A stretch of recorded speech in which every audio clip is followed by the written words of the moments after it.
Salut, c'est Seb. Alors aujourd'hui, eh bien, écoute, je suis toujours à Saigon. Derrière moi, tu dois voir Notre-Dame de Saigon. Et puis là, juste derrière la poste, qui est un bâtiment colonial absolument magnifique, très bien restauré. Et d'ailleurs, c'est un des points de ce que j'aime en fait dans cette ville. Et je vais te parler un petit peu des points positifs ou des trucs qui vraiment font que je trouve cette ville très agréable, Saigon. Alors, tu vois, il y a plein, enfin, il y en a beaucoup. Il y a un quartier comme ça qui est dans le district 1 où tu as la cathédrale, tu as l'opéra, tu as l'hôtel de ville, qui sont des bâtiments coloniaux effectivement, mais qui ont été restaurés, j'allais presque même dire sublimés, parce que tu vois, ils les ont éclairés, refaits, ils sont vraiment lustrés. Et l'intérieur, c'est vraiment quelque chose qui est somptueux. Enfin, tu vois vraiment que l'architecture a été préservée et qu'elle est vraiment incorporée dans la ville, quoi. Et c'est vraiment ça qui est intéressant, c'est un espèce de mélange qui s'opère ici entre l'ancien, le moderne. Tu vois, tu as des buildings qui sont pas très loin de la cathédrale. C'est un peu un mix bizarre entre guillemets, mais du moins auquel on n'est pas habitué en Europe, et qui est vachement intéressant, je trouve. C'est-à-dire que visuellement, c'est vraiment beau comme ville, quoi. Tu as des espaces verts partout, tu as des petites places, tu as des jardins. Alors évidemment, après, on est quand même dans une grosse ville, ça veut dire ça roule, et ici au Vietnam en plus, ça roule un peu n'importe comment, avec beaucoup de scooters. C'est toujours un peu de la folie furieuse pour essayer de traverser une rue, mais c'est quelque chose qui est un petit peu préservé en fait du côté historique. Tu as des bâtiments comme ça qui sont vraiment agréables, et tu peux te balader dans des allées comme ça qui sont très arborées et puis qui sont surtout un petit peu empreintes du passé, de vraiment, encore une fois, vraiment un truc architectural qui est intéressant, je trouve.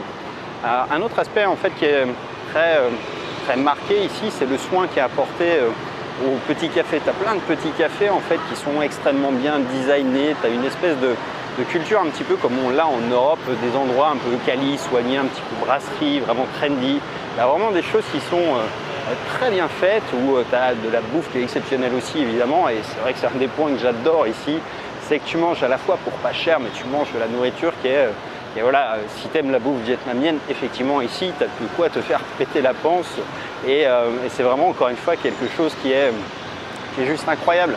Tu vas manger pour aller 3 $ dans un resto avec un cadre qui est juste génial, qui est dans une petite ruelle attenante à un grand boulevard comme ça, et qui va être un petit havre de paix avec tu vois, beaucoup de verdure, enfin un truc qui est vraiment très proche de l'image des cartes postales que tu peux avoir, enfin du moins l'image que moi j'en avais, c'est certain.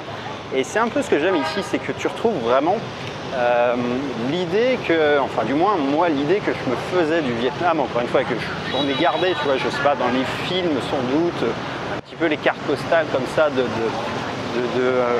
d'un mix tropical un peu avec ouais, le charme asiatique, bref, quelque chose qui est vraiment, encore une fois, très proche de l'idée que j'en avais, quoi. Et c'est vrai que c'est assez fidèle à ce que tu peux penser. Alors là, tu vois, tu as des bars un petit peu soignés, trendy, là tu as des buildings, et c'est vrai que c'est beaucoup plus calme le soir que la Thaïlande. La Thaïlande, à Bangkok, tu as un peu l'impression que ça s'arrête jamais, et c'est vrai que ça s'arrête jamais, quoi, en substance. Ici, ça descend gentiment, c'est-à-dire c'est pas mort, c'est pas l'Europe, mais c'est quand même plus calme. C'est quelque chose qui est vraiment différent des autres pays comme le Cambodge ou comme la Thaïlande, encore une fois. Bref. Ce que tu vas trouver ici, c'est beaucoup, enfin tu vois, là on est dans les grandes villes, donc tu as les grands centres commerciaux avec tous les trucs évidemment. Et si tu es un amateur de café, tu vas trouver un café qui est exceptionnel ici, enfin dans la manière dont il est préparé. Si tu aimes ça, le café vietnamien, c'est vraiment quelque chose que tu trouves partout. Et encore une fois, tu vois, il y a des petits cafés improvisés sur tous les trottoirs. C'est-à-dire des gens qui vont vendre le café, du thé, un peu de bouffe. Et en fait, finalement, tous les petits trottoirs se transforment en restaurant assez rapidement, ou en petite échoppe d'une manière assez rapide et rigolote, quoi. Donc c'est vraiment, encore une fois, quelque chose qui est vraiment un milieu de ce qu'on connaît en Occident évidemment, et puis même dans d'autres pays. Tu n'as pas la même vision tout à fait au Cambodge ni en Thaïlande d'ailleurs, encore une fois. Donc c'est vrai que le Vietnam est un peu à part sur cet aspect-là.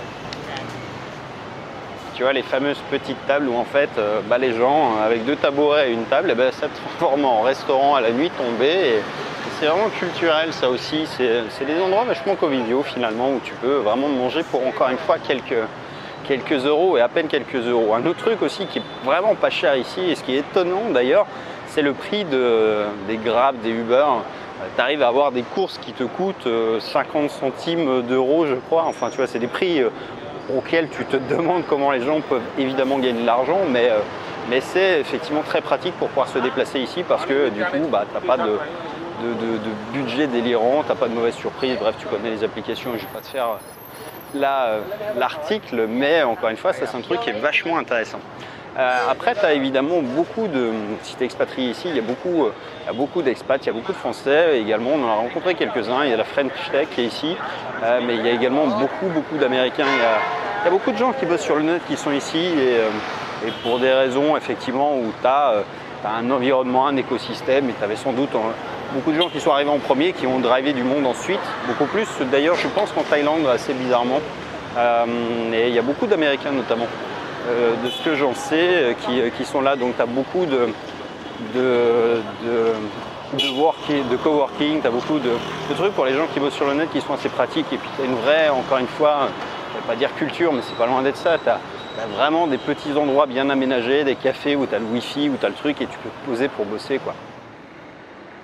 Bon, je t'avoue, je crois que j'ai un peu perdu ma route, mais c'est pas très grave en fait. Et là, c'est un des points positifs, mais qui est commun encore une fois à l'Asie, c'est que tu vois, tu peux te perdre dans les rues à la nuit, tomber sans avoir vraiment peur de tomber dans un mauvais truc, au mauvais endroit, au mauvais moment, parce que l'Asie, ça reste quand même une destination qui est safe, quoi, en général. Tu vois, là, je me balade avec un ordinateur sur le dos, avec un peu de matos, et rien que ça doit valoir plusieurs fois le salaire moyen, enfin peut-être même une dizaine de fois le salaire moyen, et tu peux vraiment le faire sans crainte, quoi, parce que c'est des pays qui sont safe et il n'y a pas, alors évidemment il y a toujours de la délinquance, encore une fois c'est pas tout rose, etc. Mais il y en a moins que chez nous, certainement aussi, c'est culturel malgré tout, et puis ouais, c'est beaucoup moins bien admis, si tant est que ça le soit évidemment chez nous, mais c'est quand même beaucoup moins dans les mœurs asiatiques de dépouiller les touristes.